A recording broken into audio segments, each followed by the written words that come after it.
What it is, y'all, Dragon Ball Daima is back. It's your old boy Pilk. Let's jump in. Episode 13 just aired, and it is... Okay, so first things first, I love this episode, but this, I have to admit, isn't end-all be-all, like, the best episode ever. I will say I love the animation of this episode. The animation of this episode is easily 8, 9 out of 10. It's really hard to tell because there's not, like, a lot of super action sequences, but when it's on, it's on. You know what? Just because of the Kamehameha sequence at the end, I'm going to give it a 9. Not perfect, but phenomenal. I very much enjoyed this. Sound design was on point. You know, the Foley art, the music, everything is just always great with Dragon Ball. Anime in general, for the most part, like, it's rare to hear a series where you're like, what? It has happened. I've been very critical of sound design in the past, but sound design mostly is pretty much nailed pretty easily. Story, I'm going to just give it a 7. Now, there's a couple reasons for that. I know it's a cooldown episode. I know it's not the most pivotal episode ever, but there were some things about this episode that I was a little critical of. Not in a bad way, just kind of in a, really? It could have done better way. But, you know, I still think that's, you know, if we consider 5 to be the average, then this is still well above average as far as storytelling goes, in my opinion.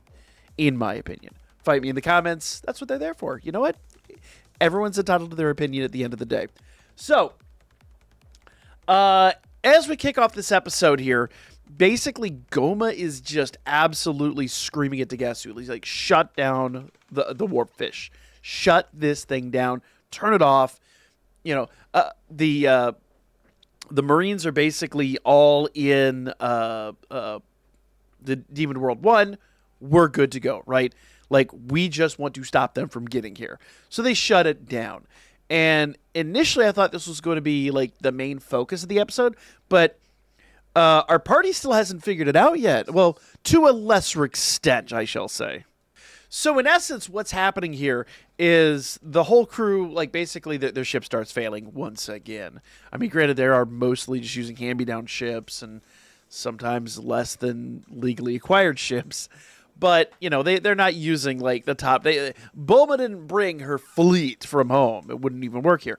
So basically the ship starts breaking down, and Bulma and Pansy are forced to work on it together, which is cool because we basically get this little breakaway shot of how the ship works. It kind of, and one thing I did like about this, it kind of sort of explains why the ship from that they took from Earth, the Namek, was kind of like the ship that that Piccolo had left over, or Kami, or whatever you want to say. That whole thing's a thing. But yeah. That ship, it kind of explains a little bit about why that ship was still able to work, but wasn't. It's kind of eluded. But basically, they explain that there's this rock substance that only kind of happens or forms in the demon realm, and then there's this acidic water that comes from the second demon world that when they interact, it more or less, I mean, it's like a mini nuclear reactor, basically, just without the radiation and the detrimental effects. But she basically says that it'll produce energy for like 30 years. It's crazy. Like, it's wild. So, you know, once again, if the ship was shut off and wasn't actually utilizing this power source, you could maybe see why it would just, you know, have a hard time coming back from life. But just be like, oh, yeah, we haven't been used in 100 years. Cool, let's just go. You know, whatever. But, so I did kind of like that. It does make a little bit of sense. Not completely, but I can argue for it, right? At the end of the day, I can kind of argue for that. And I do like how they explain, you know, like, they're going in depth here to explain. I don't know whether this is Toriyama or Shueisha. It's really hard to tell, but I'm going to just give Toriyama credit anyway. Because Toriyama was very mechanically minded, if you don't know any, like, his history and stuff like that. So it's very likely that he designed how all this works and came up with all this before his passing. I hope. But I'm just gonna give him credit either way. Like, Toriyama's getting credit for this. So I love the fact they kind of explain all of this, and like, even Bulma's like, I've never heard of this, and they're like, yeah, it's Demon Realm technology. Of course you wouldn't. You're not from here, right? But I digress. It's the whole thing's just very, very fun, and I absolutely enjoyed the hell out of it. So as all this is kind of going down and everything's just kind of progressing, just the way things progress, one thing sort of leads to another, And they find out, well, Goku's off just having his own little, like, mini adventure because Goku do Goku things.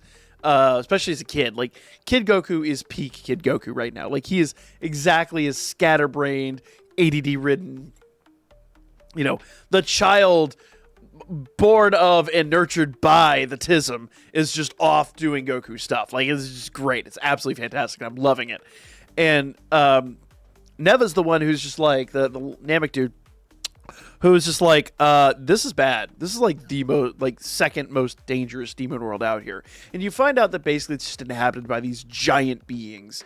And I love later in the episode where they're like, why don't these guys take over? Why don't these beings just run the demon realm? Like, if they're this powerful, if they're this crazy, why have they not taken over? And they don't want to. Fair. It's kind of approached by, like, they're just a passive species and whatever. So, you know, I give it a pass. Like 100%. Like, is it a cop-out? Sure, I guess. But it's a fun cop-out. I'll give it credit. Whatever, it's fun. And, of course, there's a joke at the end. We're like, well, that's the second most dangerous. What's the most dangerous location? Well, that's the mega planet. There's a giga planet. Get the... All right, fine. We walked into it. I get an episode. A whole episode you had us strung along. And at the very end, you're like, obviously. This is about the time in my normal live streams where I'd pick up something and throw it at the camera. Because I'm just like, really? Really? But whatever. I did quite enjoy it. Like, it's very tongue-in-cheek, very silly, but it's also very Dragon Ball. Not Z! Dragon Ball. Classic Dragon Ball. It's the stuff I love about classic Dragon Ball. So just a lot of fun, that. So nevertheless, Goku starts getting chased by these giant hamsters. I almost called them gerbils, but they had short little chubby tails. And they're cute. They're adorable. And they're like the crew is just bite-sized for them. And that really is just giving the introduction to the main threat-ish here, if you can say it. These little hamsters just kind of horde or I say horde, they kind of form a horde, and they kind of like produce, I don't know if you'd call it a threat, but a menace to our crew. And then Goku and Vegeta start punching hamsters. I love too, because Vegeta just doesn't care. Vegeta's just like, whatever. Like, Goku's like punching them and just trying to take care not to like harm them permanently. And Vegeta's just like, ki blast, let's go. And just blasting the crap out of him. I was like, okay, that tracks for Vegeta. But all this commotion, and you start, like, the whole ground starts shaking, and the hamsters run. Like, they're like, nope, we out. You're like, what could possibly be that terrifying? And this is where Neva kind of gives us the, this is a scary place, blah, blah, blah.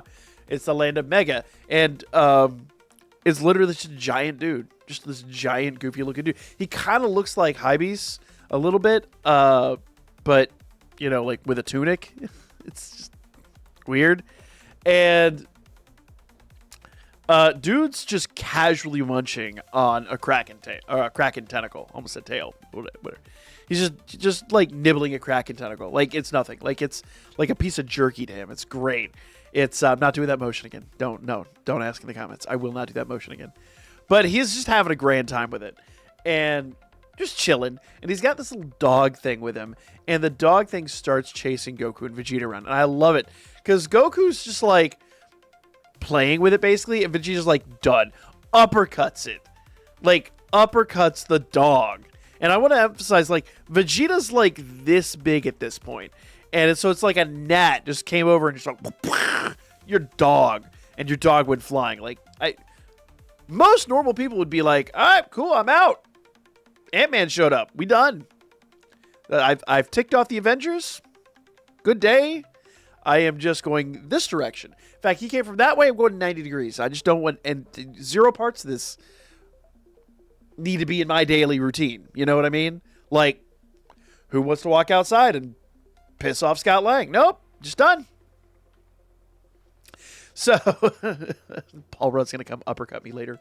So, it's a routine we have. It's great. I make fun of Ant-Man. He comes to my house, wipes me out. It's life, man. I don't know why I made that joke. It's a stupid joke.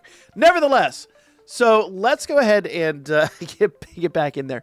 So basically just all this stuff goes down, and then the dude comes over and he's like has this giant ruler and starts swatting at Goku with a ruler like you'd swat at a fly. And that's when Neva's just like, yeah, he's just a kid.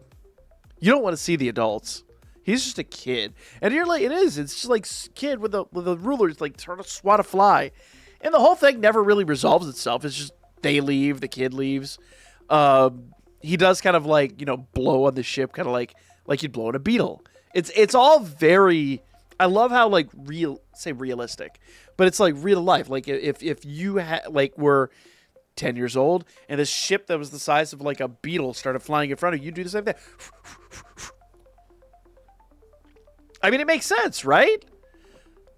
I don't know. It was fun. Not the most important episode ever, but fun nevertheless. So once again, that's why I give it a 7 for story. It did expound on the lore a little bit. It wasn't altogether like the most important episode. In fact, one of the biggest things that I think kind of works against this episode is that when Goma shuts off the warp fish, it doesn't really change anything. Like, it has not affected our crew whatsoever. I'm sure in the next episode or two it's going to happen, but right now it really didn't have an effect on this. So it's just kind of like, I get they're setting it up for later, but it would be nice if at least at the very end of the episode they got to the warp fish and were like, oh, it shut down. No, things just kind of happen. Things just, the episode is kind of self-contained separately from that. So it is what it is. The ship gets fixed, they all take off, and, nothing much else is said or done except for they make the joke at the end about the Giga Planet. So, it's an episode that I think at the end of the day, most people are going to forget. It's not the greatest episode ever. It's not the worst episode by a long shot. Animated very well. You get a very gorgeous scene at the end where the landscape is dotted with like that acidic rain kind of thing that Pansy was telling Bulma about earlier in the episode. But that's kind of about it. Like, it is what it is.